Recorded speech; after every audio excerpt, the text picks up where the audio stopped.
and welcome back. Another day, another problem solving opportunity from the DILR section, CAT 18, I think.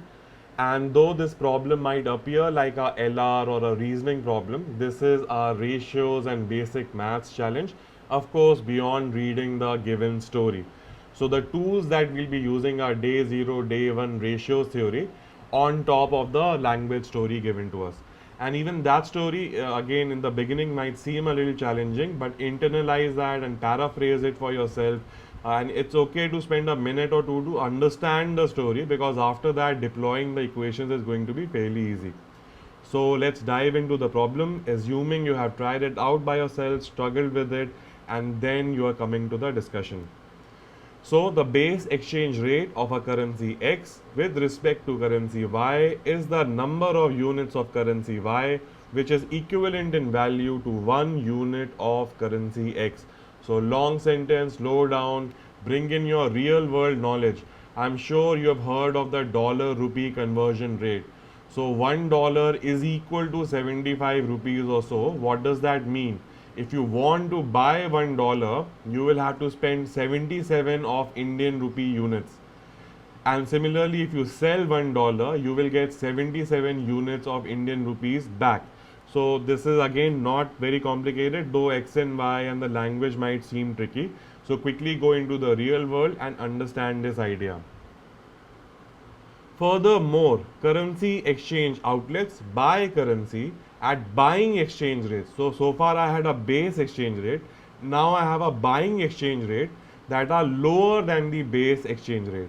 And they sell currency at selling exchange rates that are higher than the base exchange rates. So again, use your real world example. Say $1 is equal to 75 rupees. If you are a currency outlet, while buying, maybe you can buy it for 72 or 73 or 70 rupees. And while selling, you are selling it at more than the base exchange rate of 75. So you will sell it at 77 or 78 or 80, something like that. So again, easy enough story to understand right now. Let me not overthink, let me not overcomplicate the process before I dive into the story, right? Moving on, now the problem starts. A currency exchange outlet uses the local currency L to buy three different currencies A, B, and C, but does not exchange one international currency directly with another. So L is the medium of buying as well as selling these three A, B, and C currencies. Fair enough. The base exchange rates of A, B, and C with respect to L are in the ratio 100 is to 120 is to 1. So I have taken a day 0 ratio step, that whenever I see a ratio, I can get rid of the ratio by multiplying all the terms of the ratio by the same variable. So I'm putting up a variable k here. I hope everybody knows this basic theory. This is again day 0, day 1 kind of information. So instead of a ratio, I have actual currency rates now. So what is the rate for A? It's 100k units of L. What is the rate for B? 120k units of L. And what is the rate of C? Is 1k units of L. So I have captured this main information. So again, just spending time to master the basic idea, right? So 1 unit of A currency, if you want to buy, you will have to spend 100k units of L currency. If you want to buy 1 unit of B currency, you will have to spend 120k units of L currency. And if you want to buy 1C, you will have to spend 1k units of L.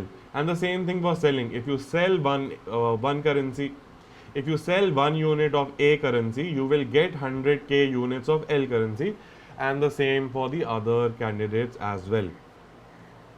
Furthermore, the buying exchange rates for each of A, B, and C with respect to L are 5% below, and the selling rate is 10% above. Again, slow down, master the story. So, right now, my base exchange rate is 100k, but the story tells me that the buying rate is actually 5% lower. That means if I'm trying to buy 1 unit of A currency, I will have to spend only 95k units of L, right? So I'm sticking to only one example, and this was very easy to work out and understand because this was 100. And similarly, it tells me that the selling rate is 10% higher than the base rate. The base rate was 100. That means the selling rate is going to be 110k, right? Again, this is just for understanding. I will go back to my base rate and leave it there and deploy a little bit of my percentages and multiplying factors, etc., to make quicker equations. So I should understand that the base exchange rate is this, but the selling rate is 10% more than this, and the buying rate is 5% less than this. And take one more example to drive home the process. Imagine that you're buying 2 units of A. So you will have to spend 200k units of L with the base exchange rate, but you will get a 5% discount. So 200 reduced by 5% is what you'll have to do. And that is essentially multiplying the value by 19 by 20. And this is for people who have finished percentages also, right? Furthermore, I have read the story a couple of times, so I know that in the story my variables are going to be how many units of currency A bought and sold. So this A buy represents number of units of, so this A buy represents number of A bought, this A sold represents number of A sold, and similarly for B and C as well. Because I read through the story and I know the challenges, and I know the challenge deals with these variables. So let me list them out in the beginning. Now I am ready to formally dive into the rules, conditions, and take those mathematical or logical steps to finally get to the answer. So let me go rule by rule, and that too again in the beginning I'll go slowly, but once we understand this equation, the future steps are going to be faster and faster, right? So rule number 1, the amount of L used by the outlet to buy C. So slow down, don't even read the whole sentence, think about what this means. The amount of L used by the outlet to buy C. If you bought 1 unit of C, you will spend 1k units of L.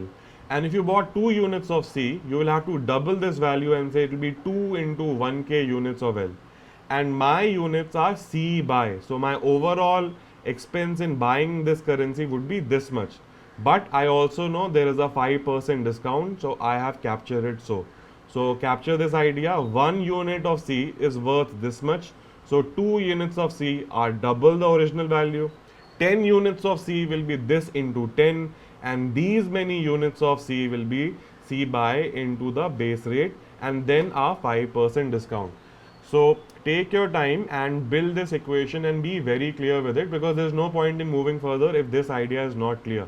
And by the way, you can also hit pause, take half an hour, take a tea break, think about it and come back, which is perfectly alright. But clarity is a must, especially in the beginning and the training stage, right? So I know this is the amount that the currency outlet will spend to buy. And the story said this is equal to, so I put up an equal sign here. This is equal to the amount of L it received by selling C. So again think about it at the base exchange rate level. If you sell 1 unit of C, you will get 1k units of L. If you sell 2 units of C, you will get twice that amount. Similarly, if you sell these many units of C, you will get overall this much amount, C sold into 1k units of L. And there is a 10% markup while selling, so you will get extra. That is why I have captured so, and that is why I have thrown in this 11 by 10, which means all of this is increased by 10%. So in case these multiplying factors are not making sense, please go through the percentages chapter either in the course, and if you're not part of the course, please use the YouTube playlist to quickly finish the percentages chapter. It is very important for our DILR, especially DI purposes, and overall arithmetic mastery as well. So once I have this equation, I know my life is going to be fairly easy, because I know this will get cancelled. The 1kl will get cancelled from both sides. And then I play with this equation a little bit, and I should be reaching this point, that the ratio of C buy to C sold is 22 by 19. Once again, hit pause and do work out the values for yourself. That is where the muscles will be built, right? So I have a ratio of C buy and C sold. So now I have a ratio of C buy and C sold, and I'm also a little warmed up in the story. I know how the game is going to work. I know how the game is going to work from now on. Now I'm going to cheat a little and jump to the last couple of rules, because I have read the story a couple of times, I've tried it, so I've already encountered these rules. And the point is also, you do not have to follow this particular process. because I'm thinking I have a ratio of C buy and C sold, I'm thinking I'm looking for any other connection to C values so that I can maybe use that and work out some values. So if I look at rule 5 and rule 6, this essentially tells me that what is the difference between the number of currencies sold of each type during the day, because this tells me, for example, that A started with that the currency outlet started with 2500 units of A, but by the end of the day they had 3300 units of A. That means the difference between buying and selling for A is 800. And similarly, read this a couple of times and you will figure out that the B buy and B sold are equal to each other. And you will figure out that C buy and C sold is equal to 3000. You also know, you just figure out the ratio of these two, and the ratio was 22, let's say 22y and 19y, right? Again, day zero ratio theory. So this gives you 3y, and 3y is equal to 1000. That means y is equal to 1000. And finally, that tells me that C bought is equal to 22,000 and C sold is 19,000, and the overall difference is 3,000, which matches with my story. So with this, I think I can answer at least one question already, and this is not more than 2.5 minutes of work in the set, and I already know what is going to happen in the rest of the story. I just have to keep playing with the equations, replacing them with each other, and I will be done with the set. And this shouldn't say rule 2, this should say rule 5 and 6. Let me just get rid of it. So now let me resume the story from where I left off. The amount of L used by the outlet to buy A, again slow down, amount of L used by the outlet to buy A will be A buy into the base rate into that discount factor, because we are buying and you can buy it cheaper. Similarly, the amount of L used by the outlet to buy B is going to be B buy into the base rate into the discount factor. And this was given as a ratio, so that's why I have put it in the numerator and denominator form. So now I have this equation to play with. Again, do not get scared. Most of it is going to get cancelled, right? So this is definitely getting cancelled. The L and L is getting cancelled. The K and K is getting cancelled. 0, 0 will get cancelled, and you will be left with the 5 by 6. So A by B by into 5 by 6 is equal to 5 by 3. Play with it a little more and you will get to this point that A by B by is equal to 2. Again, don't worry about quickly coming to the answer. Capture this information and move to the next step, because now the game should be getting easier and the equation should be getting more familiar to you. Rule number 3. The amount of L the outlet received from the sales of A and B are in the ratio 5:9. So now I will not even explain what the logic is. By now the logic should be very clear. The amount of L for 1 unit of A, you will get this much. So for these many units of A, you will get this product. And because you're selling, you will get extra, that is a 10% markup here. And the same story for B. And once again, a lot in this story is going to just get cancelled. This L will get cancelled, K will get cancelled, you will be left with the 5 by 6. And after all the calculation, and I hope you do that by yourself, you will get to this point that A sold upon B sold is equal to 2 by 3. So now you have a very interesting piece of information which initially told you that B buy and B sold are equal to each other, which can help you resolve these equations fairly quickly. So now from rule 2, I had this information that A buy upon B buy is equal to 2. From rule 3, I have this information that A sold upon B sold is equal to 2 by 3. I'm just playing with this equation a little bit, move the B buy here. So B buy is equal to A buy by 2. What I can also do is, I know B buy and B sold are equal to each other, so I can replace so in the equation. And now I know B buy is equal to A buy by 2. Let me put this value here and work with the equation.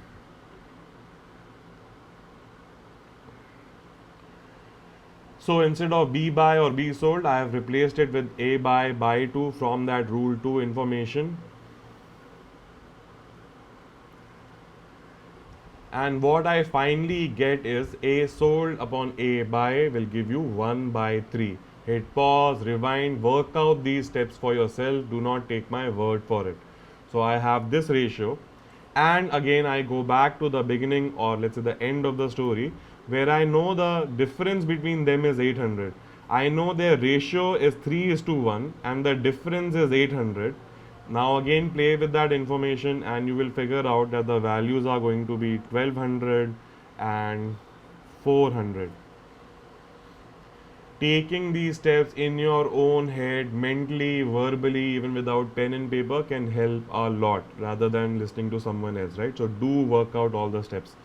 So great. Now with this, I have again I can answer another question about the number of currencies. If there is a question dealing with number of currencies of A, so great. I have figured out that value using rule 2 again. I know A buy is 1200. So 1200 by 2 is going to give you 600. So B buy is going to be 600, as well as B sell is going to be, or B sold is going to be 600 as well. So again, I have a lot of information worked out. The only thing I haven't figured out is the value of K.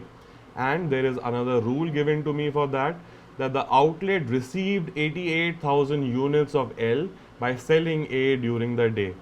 So I know A sold were 400, the base exchange rate is this much, so I will multiply the two, and I am thinking of selling, so I will increase it by 10%, and this is equal to 88,000 L.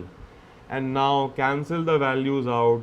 A lot of, now play with this equation and cancel the values out. I think you will come to the value of K equals to 2.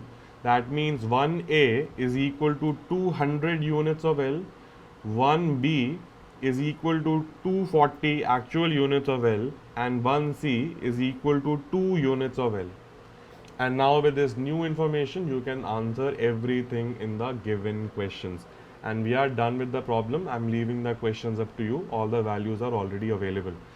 So I hope the lesson here is that you realize that basics are very, very important. Your clarity in ratios and percentages will make a big impact in whatever other topics you want to master, especially in DI and other topics in arithmetic. And this is like a basic, and this is a very basic tool that everyone must have in their armory or arsenal, right? So today's lesson would be to revise ratios and percentages well, so that we do not miss out on these kind of sitters. If this is a sitter, once you figure out the story, so the other part is going to be working on interpretations, reading slowly, paraphrasing, taking your time to understand the equation, because once I have that, the deployment of equation is going to be fairly fast. So this is it for this mini macro session. I will see you really soon with the next problem. Meanwhile, there are a lot of new challenges added in the course. Please go through them before the video comes out, so that basically the real muscle will come when you get stuck at a problem and you resolve it by yourself, right? That is going to be that big moment. So keep practicing, keep challenging yourself.